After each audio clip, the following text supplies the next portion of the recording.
And we're recording. Great.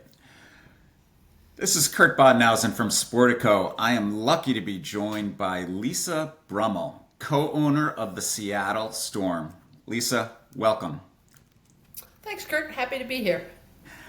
You've been involved in the WNBA for a long time now. Brought in Seattle Storm 2008. How do you think about the transformation from when you came into this league to where we are in 2024? Yeah, the transformation from 2008 has been pretty amazing.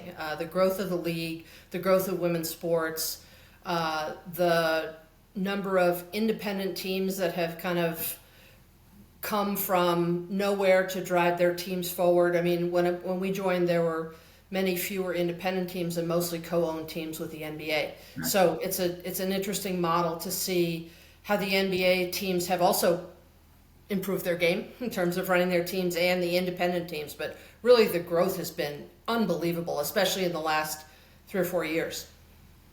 And now, again, 2023, 2024, we've seen this meteoric rise in terms of people paying attention.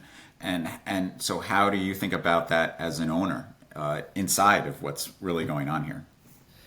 Yeah, well, it's fantastic. I mean, let's just say that. I mean, we wouldn't have invested in a business if we didn't think there was upside like this, if we didn't think women's sports was going to have its day. Would we have believed it was, 16 years after or 15 years after we bought the team? I don't know. We might have hoped for something a little sooner. But we always knew it was there. And I think something really important happened during COVID when the players had the opportunity to have every game shown on TV and also found a voice for issues that mattered to them and used their social media accordingly.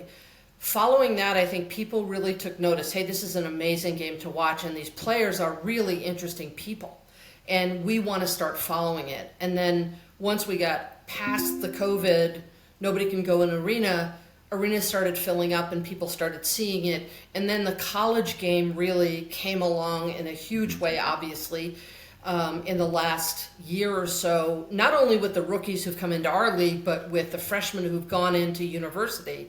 Right. You can see the pipeline really coming along nicely. Shortly after COVID, you guys went out, did an LP raise. Why'd you do that? And what did it mean for the franchise?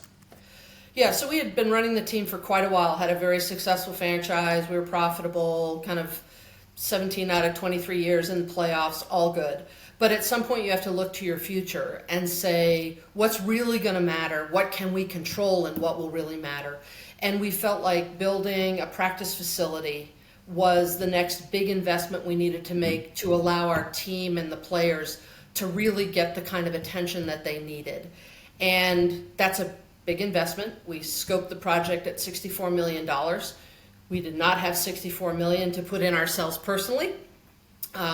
So we decided it was time to sell a small piece of the Storm to raise money directly for the facility, and that's what we did. We went out and did a raise, got 14 investors, raised enough money, built the facility, opened it this past April, and it's been a jewel. I think when you guys announced this raise, it got a lot of attention, kind of reset the market and how people thought of the values of these teams, I think, in a lot of ways. I guess why was that important to you to go out and to be able to get a 9-figure valuation when historically we hadn't seen that kind of thing with WNBA franchises? So one of the things that we feel responsible for, not just running our team, but when we do something people should take notice of because it's an indicator in the market, why hide it? I mean, we raised money. We raised it among more than one person, more than 5 people, more than 10 people agreed that they would put in money on the valuation that we felt our cash flow had over the next 5 to 10 years. And it's our sort of give back to the marketplace, both to the league and to women's sports, to say, hey, take notice. All of you think the last sale was something that was free. It's not that way anymore, and we can prove it with numbers and prove it with money and prove it with success. So it was much more about, hey, marketplace, understand there's something real here and we have numbers behind it. Got it. When you talk about these next 5 years, like what has you really excited about for the Storm and for the league as a whole? So the momentum behind women's basketball is crazy good, and it's not going to stop. I'm just going to add that in because someone's going to say, well, it's a one-year blip. It's not. It's going to be there. It really is going to be there. You see arenas filling up. Fans are coming to games. Fans are coming to games in numbers much higher than we've seen in the past. Some of those people will come back. Then the year after, more will come back and more will come back because this game is really exceptional and the pipeline of players coming in is really good. And the money coming in, so take both Golden State and Toronto, very knowledgeable owners. They've run those teams before. They know what they're doing. They know how to spend their money to grow the game. So you're starting to get teams, arenas, players, marketing, media rights. I mean, don't stop me because we're going. We are really, really going. And all those things really haven't come together in that way in the past. We might have gotten a media rights deal. We might have gotten a great player in the league. It's all now happening simultaneously.